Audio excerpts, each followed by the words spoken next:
Hey everybody, welcome back to the channel, and today I'm going to be going over the movie Shazam.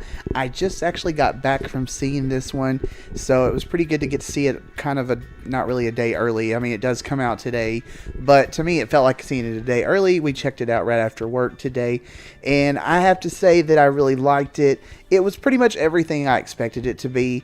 I did not think this was going to be a bad movie going into it. I just thought it looked very interesting. And I will say that while, Man of Steel and Batman vs. Superman were kind of dark, Wonder Woman was more epic, and Justice League, it was kind of a mixture. And then you had Aquaman that was just a kind of a lot of fun. This movie was definitely a lot like Aquaman in the sense of it was just a lot of fun.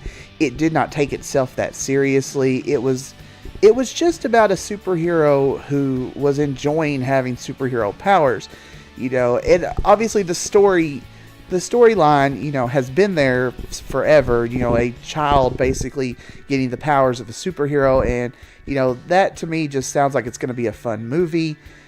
There's so many possibilities with it, and overall it was just really, really good. It did not disappoint. Zachary Levi was just amazing as the older Shazam. He did such a good job with the way he acted. He definitely felt childlike. Now, I've really only seen him in a handful of things. I've never watched Chuck or anything like that, so I wasn't really sold too much on his performance, previously, but I really did like him in this. I thought he did a fantastic job. The child actors were probably my favorite part of the movie. Jack Dylan Grazer, who played Freddy Freeman, was hilarious. You've probably seen him in the new version of It, where he was really good in that as well, and I thought he did a fantastic job. Asher Angel, who plays the child version of Billy Batson, he was good, but I did feel like between him and Zachary Levi, they didn't actually act the same. If anything, when Zachary Levi was playing the character, I felt like he was a little bit more childish acting, but I still thought it was really good overall. They did a very good job. I loved the foster family in this, and I liked the message of it being that, your family isn't always necessarily your blood relation. It's the people that you make a family with. And I thought they could have easily went with the cliche of a bad foster family life, but this showed it in a positive light, and I thought that was really great because I personally know several people who are fostering, and they're doing a really good thing. They're not in it for the money, and you hear all these horror stories about foster parents and stuff like that, and I know for a fact that some of them are true, but I did like that this movie was very positive in that aspect. I thought all of the child actors did such a great job. The little girl in it was from This Is Us, and she really stole the show. Darla in this, she was really, really good. Now, the villain of the movie, Dr. Sylvana, I don't know a whole lot about Shazam or Captain Marvel. I never really read that one that much, so I didn't have a huge background in this one. But I thought the villain was a little cheesy, but at the same time, it played off the comedy pretty well. So there was that. I did laugh a little bit at the fact that John Glover, who plays Dr. Sylvano's father, they didn't even try to de-age him in the flashback in the 70s that opens the film. When you see him later, he should be, my goodness, he should be very old at this point, and he looked the same. I thought that was kind of funny that they didn't even try to mask that.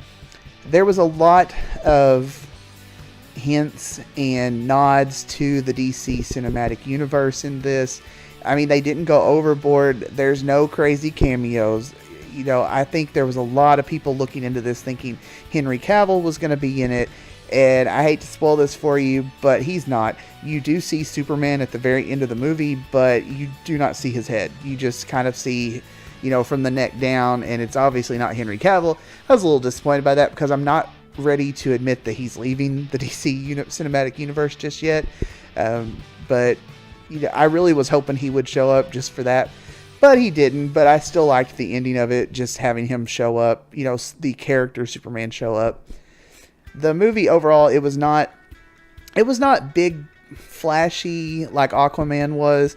It was pretty low budget in some scenes.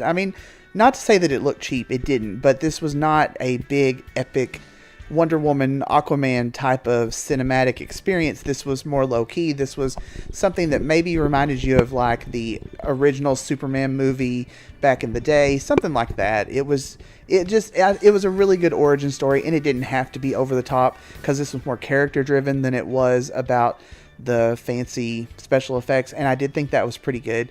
I thought it held up pretty well. The after credits scene, I didn't really understand.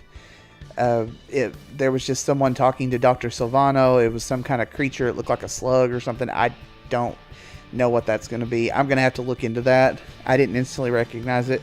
The end of it was a scene that you probably seen in the trailer where it looks like they're doing more of their superhero tests, and he's talking to fish, and they're trying to see if he can talk to fish like Aquaman. I will say one thing about this that was a bit of a letdown. If I have to complain about anything in this movie, it's the fact that most of your big laughs you saw in the trailer, the various trailers they've had out. Most of your big scenes that were hilarious and, really got you wanting to see the movie were in the trailers. And so there wasn't just a whole lot in this movie that you really didn't see coming. Another thing that I really did like, though, was when they have the foster family, the foster kids, all get their own Shazam powers. They had Adam Brody play the adult version of Freddy, and I thought that was just like spot on casting. I never would have expected to see Adam Brody in a superhero film in this capacity, but I thought he was really great. He definitely has the humor. Anyone who's ever watched him on the OC, you definitely kind of know what you're in for. So I really liked that bit of casting. But overall, I would definitely go see this again. I don't know if I'd say this was my favorite of the DC movies. Aquaman is really hard to top. I really loved it, and Wonder Woman was fantastic. But this is definitely probably top 3. It was just really enjoyable. I think this is going to be one that you can rewatch over and over and just really enjoy it. So I definitely recommend going out and seeing this one this weekend. There's a couple other movies that come out this weekend, so you've got a lot of choices, but I would definitely go with this one. I thought it was just a really good job, and I hope it does really well at the box office. I'd love to see a sequel. I like that DC now, instead of trying to build this huge cinematic universe like Marvel, they've tried it with Justice League and it failed, so they're kind of doing more character-driven movies. And I do think that's a good step in the right direction for them. So I definitely want to see this, this change be more successful for them. But anyways, I'm going to leave this one here. If you have any comments, let me know in the comments section. If you like the movie, or just want to explain something to me about the end credits scene, that'd be great too. Anyways, I'm going to leave this one here. I will be back tomorrow with another review. Hope you guys have a fantastic day and a fantastic start to your weekend.